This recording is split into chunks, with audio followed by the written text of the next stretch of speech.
سەحار پەیوەند بەیانیتان باش بەیانی بینەرانی کورسات باش جلی کوردی بەشێکە لە کللتور و ڕەسەنایەتی میلەتی کورد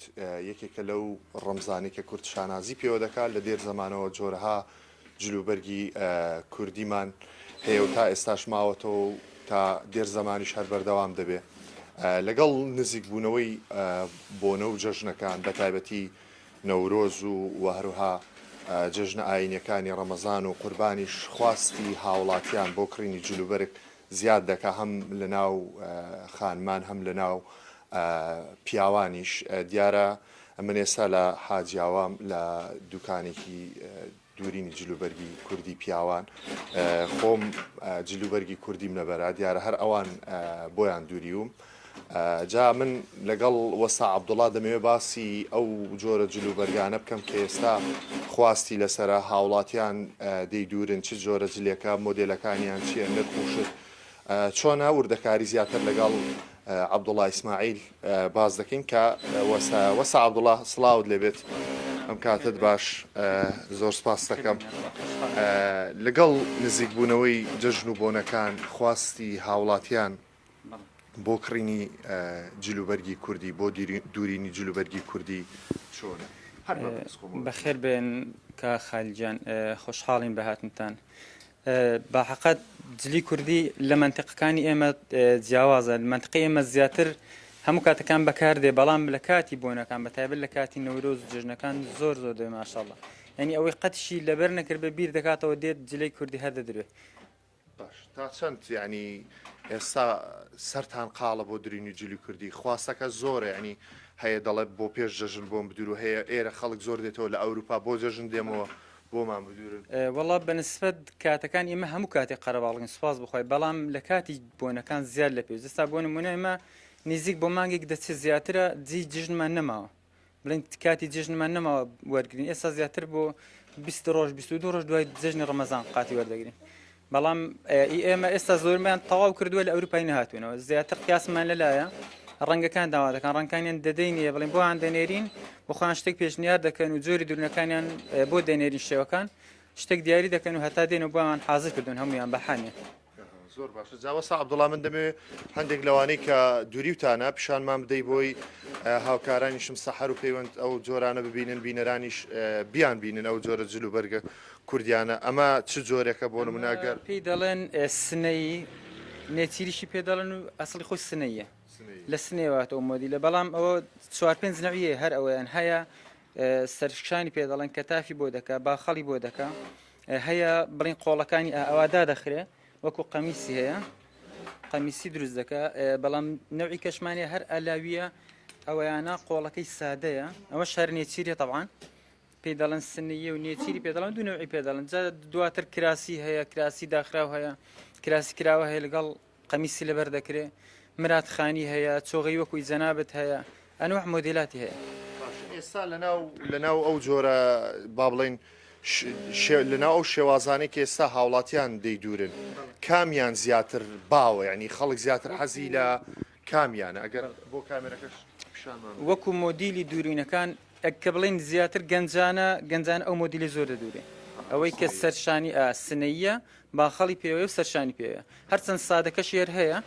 بڵین سادەیە باخەڵ و هیچ پێوەنە بەڵام زیاتر مۆدیلی ئێستا ئەو کەتافە و باخەڵەیە نرخوشتەکان چۆنەوە سەعەبدوڵڵانی ئێستا لە لای ئێوە پێم وایە لێرە نرخەکان زۆر هەرزانترن بەراورد بە شوێنەکانی دیکە ینی گرانترین قات چەندی تێدەچێت هەرزانترین یان چەندی بەنسبەت قوماشی قاتەکە لە قوماشێکی احتیادی بێ لە 6,000 دەست پێ دەکات 6,000 دەست پێ دەکە بە پێی جۆری قوماشەکەی بە پێی شێوازی دوورینەکەی قات هەیە ئاسانترە دوورینی هەرزانترە مەسەلەن ئێستا مراتخانی تۆزە قورسترە ئەوەی سعری زیاترە شتێک بەڵام تقریبەن باشترین قوماش لە لای ئێمە لە 100,000 تێ ناپەڕە بەڵێ قوماشی سلکەی ئیتالی بێ بە قورسترین دروم بێ 100,000 کە لە شوێنەکانی کە ئەوا برادەر و شت دێتەوە دایمە 130,000 125 کەمتریان وەرنەگرتو بەس لە حاجیاوە شتەکان هەر جیاوازە حاجیاوە جگە لە جلوبەرەکەش هەر بە هەرزانی تقریبەن ناسراوە شتەکان لە لای ئێمە ئاساییترن ئەوانەی کە زیاتر قاتی کوردی دەدورن جلی کوردی دەدورن چ تەمەنێکن گەنجانن یا با بڵین هەموو تەمەنەکان هەموو تەمەنەکان دەدورن بەڵام گەنجەکان زیاتر لە بۆنەکاندا بڵین زیاتر خەڵکە ئێمە بەحام جلی کوردی لەبەر دەکات بەڵام گەنجەکان لە بۆنەکاندا زۆر جلی کوردی دەپۆشن کاتی نەورۆز جژنەکان زیاتر ئیشەکانمان دەبێتە جلی کوردی بەڵێ زۆر باشە وەسە عەبدوڵایەوە پێم وایە قوماشیشتان هەیە هەر لە ناو دوکانەکانی خۆتاندا قوماشمان هەیە باش. قوماشەکانشمان زیاد ئەگەر یعنی قوماشەکان نرخ و شتەکانیان چۆنە هەرزە ئەوانە سلکەی ئیتالیان پێداڵن قوماشمان هەیە قوماشی زۆر باش قوماشکی بە 500,000 قوماشمان هەیە هیندی قوماش جۆری قوماشکی زۆر باشە بە 30,000 قوماشکیانی لە سلکەکەی باشترە بەڵام خەڵکێکە حەزی لە ئەو قوماش سلکەیە تۆزە شلە و ڕەونەقێکی هەیە بریقەیەکی هەیە دەنا قوماشی زۆر باشە لێرە بڵین بە 25,000 هەمانە قاتمان هەیە بە 30,000 قوماشکی بە 35,000 هەمانە ئیدی گرانەکەی 55,000 تێ ناپارە قوماشی زۆر باش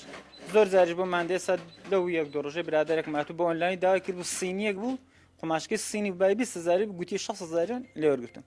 تی کەنارەکەی لە نووسرا ئینگلاند و ئانە چکە قوماش بە نووسینەکەی لەبەر وێستا هەر کەسێک دروستی دەکات بە کەیف خۆی ئەوەکەی دەنووسێت ڕۆژ قوماشکی چی حەز لێ بێ ئەوەی دەنووسێت هەر کەسە بە ناوی خۆی دروستی دەکات جا بۆیە قوماشە تا نەزانی کوالیتەکەی چۆنە بە کەنار و نووسینەکەی تێنەکەی باش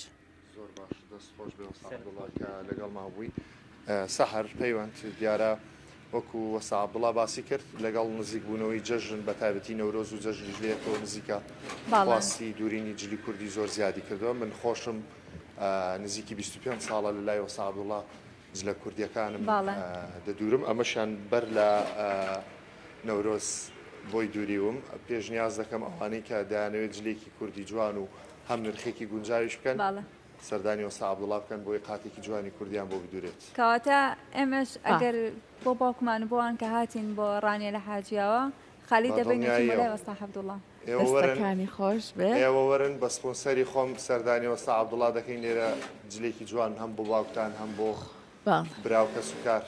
ئەڵێ ڕزایەتی مشتری لە هەموو ڕکلامی گەورەترە سپاس بۆ تۆ خالی من سەرەتا نەبینی کە تۆ بە جلی کوردیەوە لەگەڵمانای جلەکانت زۆر جوان دووریاوە پیرۆزت بێ بەخۆشی یەخوا لەبەریکەی